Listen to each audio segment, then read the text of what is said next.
છે। સાસરિયાવાળા કે ગામવાળા પૂછે છે, બહુ કરિયાવરમાં શું શું લાવ્યા?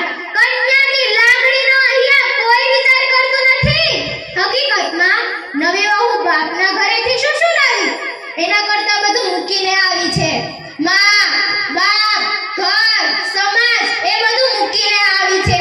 આ વાતનો સમાજમાં કોઈ વિચાર કરતું હોય ને તો દીકરીના સંસારમાં સુગંધ આવી જાય છે। હકીકતમાં નવી વહુનું સાસરિયામાં આવવું એ નવા બાળકનો જન્મ દેવા જેવો છે।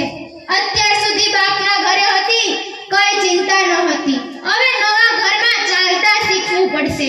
જો સાસુ, સસરા કે ઘરના સભ્યો આમ વિચાર કરે તો દીકરીના જન્મ થતાં જ પિતાને ત્રીજી અશ્રુપીની આંખ મળે છે, જે તેના દિલમાં છુપાયેલી હોય છે। પ્રકૃતિએ પુરુષોને રડવા માટે એક ગોપનીય આંખ આપી છે। દીકરીના વિદાય વેળે આ ગોપનીય આંખ રડે છે ત્યારે બાપ રૂડો લાગે છે।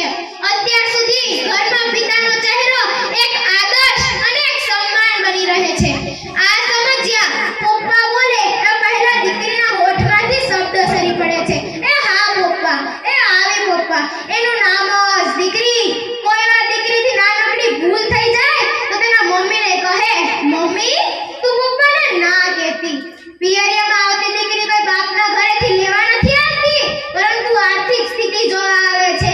કોઈ વાંધો તો નથી ને? સ્થિતિ જોઈને ઘરના બધા સભ્યોને સૂચના દેતી જાય છે, ઓ ભાભી તમે પપ્પાને માપ સરે ગરમ પાણી આપજો। ઓ પહેલા તું પપ્પાને પરેશાન ના કરતો, તારા આધારે હું જાઉં છું, કોઈને ચિંતા ન થવા દેતો। આમ દિવસમાં હજારો કામ થઈ જાય પણ દીકરી પોતાના પિતાને નથી ભૂલતી। અંતે ઈશ્વરને એટલી જ પ્રાર્થના કે કોઈની દીકરીને ક્યાંય છેટી ન મોકલતા, કારણ કે શિયાળાની કડકડતી ઠંડી હોય કે ચોમાસાની મેઘલી રાત હોય અને પિતાના છેલ્લા શ્વાસ હોય, પરંતુ દીકરી પિતાને એક ચમચી પાણી નથી પીવડાવી શકતી। ત્યારે પપ્પા બોલે, મારી દીકરીને તેડાવી લો, મારે તેનું મોઢું જોવું છે છેલ્લી વખત। આ પૃથ્વી પરના દીકરીના તમામ બાબતને મારા સદ વંદન। આ અનમોલ રતન છે દીકરી।